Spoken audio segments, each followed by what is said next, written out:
courez-vous si vite avec vos cannes à pêche? Bonjour monsieur, on va chasser des poissons sur la plage à Marinella. Chasser des poissons? Attendez-moi, je viens avec vous, je veux voir ça. Mais ne courez pas si vite.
Ici, sur cette plage d'Anglette, chasser ne se pratique plus depuis bien longtemps.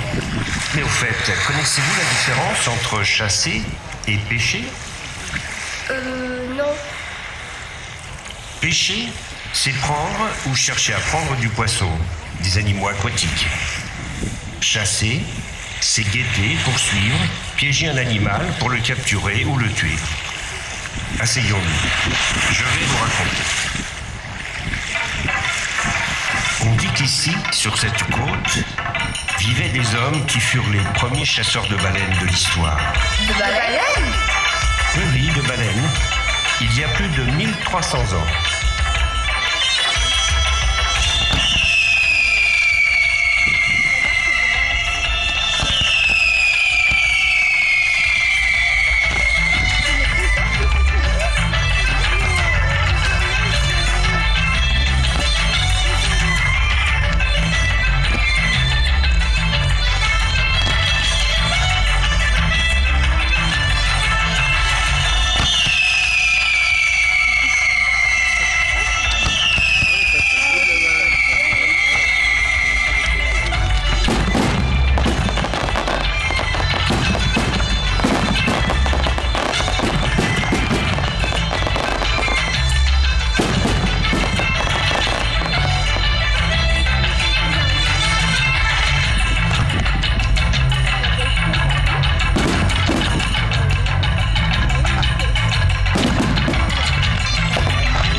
Je suis certain que vous connaissez les baleines. Ce sont des mammifères et non des poissons. Même les enfants le savent et le racontent aux quelques grandes personnes qui l'ignorent encore. Oui, c'est grand. Les baleines proviennent d'un ancêtre terrestre qui marchait sur ses 4 pattes. Ainsi, à l'intérieur des nageoires, on trouve le squelette d'une main comprenant 5 doigts, ressemblant fortement aux membres d'un animal marcheur. Elle a l'obligation de respirer l'air, au contraire des poissons, qui, eux, grâce à leurs branchies, peuvent respirer sous l'eau. Et le fait qu'elles allaitent leurs petits nous rappelle qu'elles sont, comme nous, des mammifères.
Elles sont de grands migrateurs. C'est dans les eaux froides des océans Arctiques et Antarctiques que les baleines se nourrissent le plus souvent. Mais les petits sont mis au monde sous des températures plus clémentes, comme par ici. Et le retour vers les zones froides n'est pas entrepris tant que les jeunes n'ont pas accumulé leur couche de graisse protectrice. D'abord, ici, les gens de la côte venaient dépecer les carcasses de celles qui venaient nombreuses s'échouer sur cette côte. Puis ils prirent la mer.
Aviez-vous vu ici même le spectacle Le Temps des sorcières il y a 4 ans?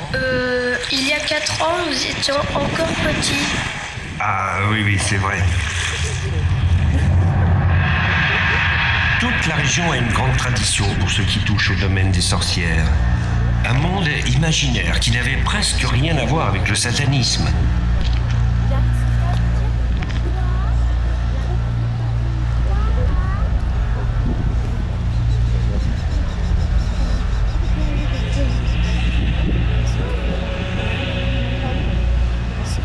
Les Aranzan, les pêcheurs de la côte, ne parlaient jamais des sorcières.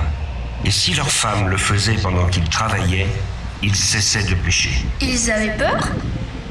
Oui, ils avaient peur.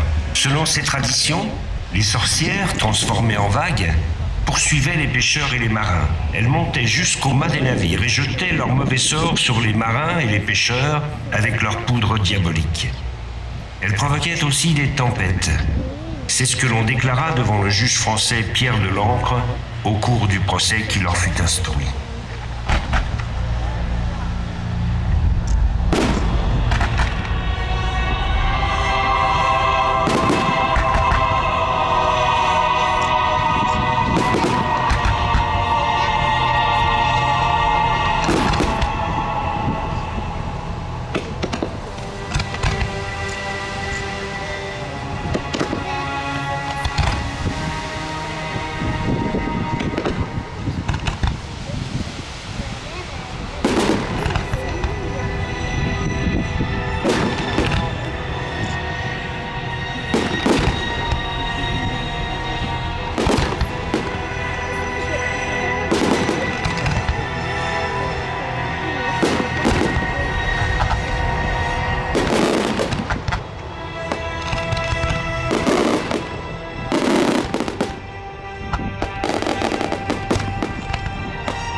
peu peur avec cette histoire. Les marins disaient, il ne faut pas croire qu'elles existent, mais il ne faut pas dire qu'elles n'existent pas. D'autres croyances de la côte, comme le Traganaro, c'était le génie des pluies torrentielles, le génie des tempêtes qui semait la terreur parmi les hommes de la mer. Et les sirènes. Tenez, en 1673, un gars nommé Francisco part prendre un bain avec d'autres garçons à l'estuaire de Bilbao. Il plonge dans la mer, mais il disparaît. Tout le monde pense qu'il s'est noyé. Mais au bout de 6 ans, des pêcheurs de Cadix aperçoivent entre les vagues une silhouette vaguement humaine, d'aspect étonnant, qui nage avec une grande habileté. Piqués par la curiosité, ils réussissent à capturer cet être surprenant après d'énormes efforts. C'est alors que l'on apprend que c'est ce même Francisco, disparu il y a 6 ans à Bilbao.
Rentré chez lui, on raconte qu'il a vécu 9 ans encore d'une façon étrange et qu'il a disparu finalement sans laisser de traces.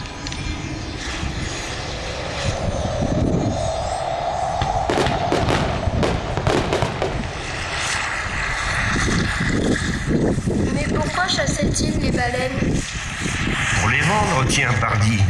La première mention de la vente d'une baleine apparaît sur un document de l'an 1059 à Bayonne. Ensuite, d'autres documents paraîtront concernant le ramassage des os de baleine pour les utiliser dans les réparations de charpente et la fabrication de jarres pour y conserver l'huile de baleine. On tire plein de choses de la baleine. Elle occupe même une place éminente dans la coquetterie féminine, notamment grâce à l'ambre gris pour les parfums, mais aussi pour les cosmétiques, les savons, et avec ces fanons souples et flexibles qui permettent de fabriquer des corsets à la mode, surtout à la belle époque.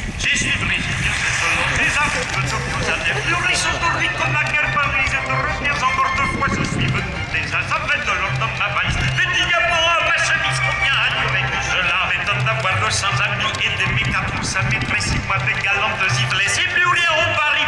En 6 mois, tu m'as tout rappelé et tu de ma jeune Amérique, tu m'as pauvre mélancolique délicate, m'a remballé, mais c'est brûlé de revenir et là-bas sous mon ciel sauvage, me répéter avec rage notre fortune mourir. Je ne suis pas parce que gagné tant bien que mal des sommes volées, je viens pour que tout me vole tout ce que là-bas j'ai volé.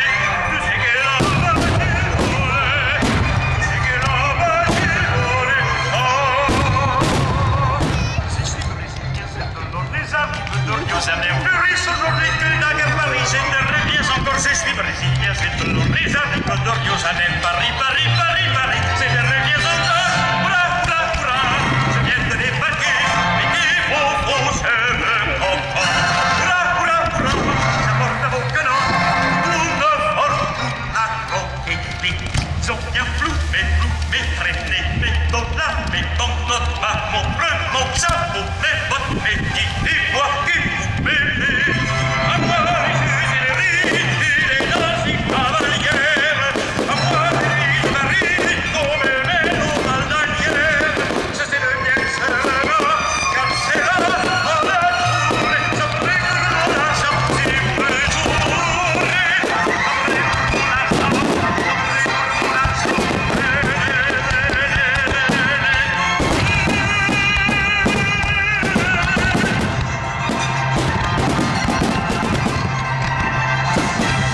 chasser au cours de campagne qui vont du mois d'octobre au mois de mars.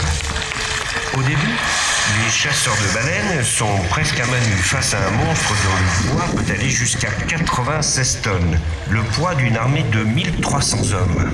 Waouh! Quand un combat s'engageait, le rapport de force était disproportionné en faveur du monstre marin. Le long de la côte, là-haut par exemple, là où se dresse le phare maintenant, sont installés des guetteurs perchés sur leur observatoire. Ils allument des feux et crient « Elle souffle, elle souffle !» Le cri n'a pas encore entendu son écho, que les baleinières sont déjà à l'eau. Les 6 matelots souquent aussi vite que le silence imposé leur permet de le faire. Le harponneur, lui, vérifie encore et encore la façon dont est levée la longue corde, très longue et très flexible qui relie le harpon à l'embarcation.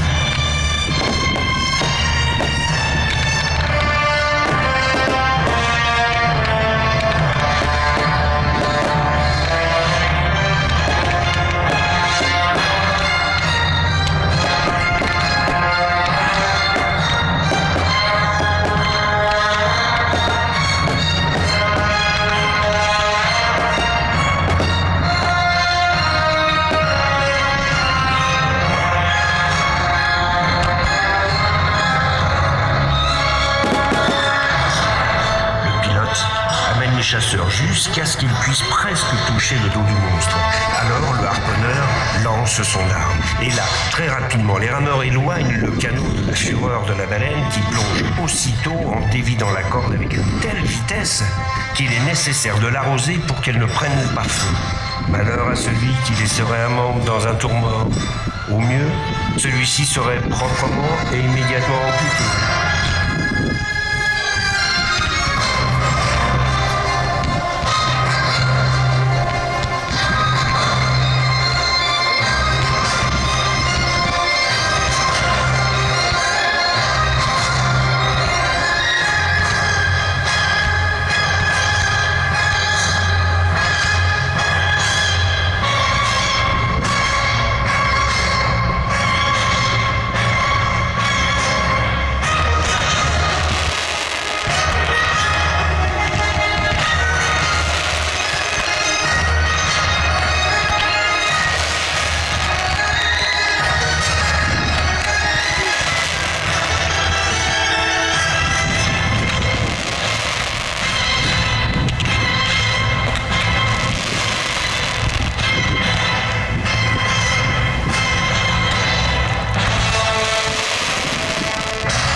Heures roulées sur le dos de la mer.